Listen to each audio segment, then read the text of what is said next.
A to Z Bangla পোস্টের YouTube চ্যানেলে স্বাগত জানিয়ে শুরু করছি আজকের ভিডিও। পিএম আবাস যোজনা ঘরের টাকা 1,30,000 টাকা ঢোকা শুরু হলো সারা দেশে। প্রধানমন্ত্রী আবাস যোজনা কিস্তির টাকা ঢুকছে। যে সমস্ত গ্রাহকেরা প্রধানমন্ত্রী আবাস যোজনা প্রকল্পে নাম নথিভুক্ত বা বাড়ি বানানোর টাকা পাওয়ার জন্য আবেদন করেছেন, তাদের সুখবর দিলেন প্রধানমন্ত্রী নরেন্দ্র মোদী। কৃষ্ণনগরের সভা থেকে তিনি জানান, রাজ্যের কিলেমির জন্য নাকি টাকা পেতে দেরি হচ্ছে। যদিও রাজনৈতিক জনসভা থেকে এই বিবৃতির বাস্তবতা কতটা তা নিয়ে নিশ্চয়ই প্রশ্ন তুলেছেন অনেকেই।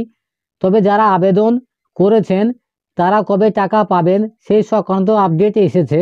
যে সমস্ত উপভোক্তা ইতিমধ্যে PM Awas Yojana form fill up করেছেন এবং যাদের আবেদন গৃহীত হয়েছে তাদের অ্যাকাউন্টে টাকা ঢোকা শুরু হয়েছে। তাই হয়তো কাল থেকে অনেকের অ্যাকাউন্টে টাকা ঢুকবে। প্রসঙ্গ নির্বাচনী বিধি শুরুর আগে সমস্ত গ্রাহকের অ্যাকাউন্টে টাকা ঢুকে যাওয়ার কথা। যারা এখনও টাকা পাননি পিএম আবাস যোজনার স্ট্যাটাস চেক করে দেখে নিন, এবং যারা এই প্রকল্পের এখনও আবেদন করেননি তারা কিভাবে করবেন এ বিষয়ে জানতে ভিডিওটা প্রথম থেকে শেষ পর্যন্ত কন্টিনিউ করবেন। ভিডিও ভালো লাগলে অবশ্যই ভিডিওতে একটা লাইক করবেন। চ্যানেলে নতুন হয়ে তাহলে চ্যানেলটা সাবস্ক্রাইব করে পাশে থাকা বেল আইকনটা অন করে রাখবেন। তো চলুন জেনে নেওয়া যাক। যারা আবাস যোজনা নতুন করে আবেদন করতে চান তাদের নির্মল শর্তাবলী পূরণ করতে হবে। 1 নম্বর, যাদের নিজস্ব পাকা বাড়ি নেই। 2 নম্বর, যারা নিজস্ব গাড়ি বা বাইক নেই। 3 নম্বর, সরকারি বা স্থায়ী চাকরি করেন না। 4 নম্বর, নিজের নামে জমি রয়েছে। 5 নম্বর, অন্যান্য সরকারি অনুদান 5,000 টাকার বেশি পাননি।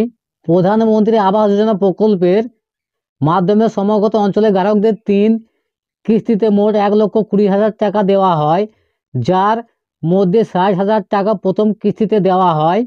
তারপর বাড়ি নিয়ে কাজ আর কতটা বাকি সেই দেখে আরও 50,000 টাকা দেওয়া হবে, এবং সর্বশেষ কিস্তি পিএম আবাস যোজনার পেমেন্ট মাধ্যমে তৈরির কাজ উঠিয়ে দেখে বাকি 10,000 টাকা দেওয়া হয়।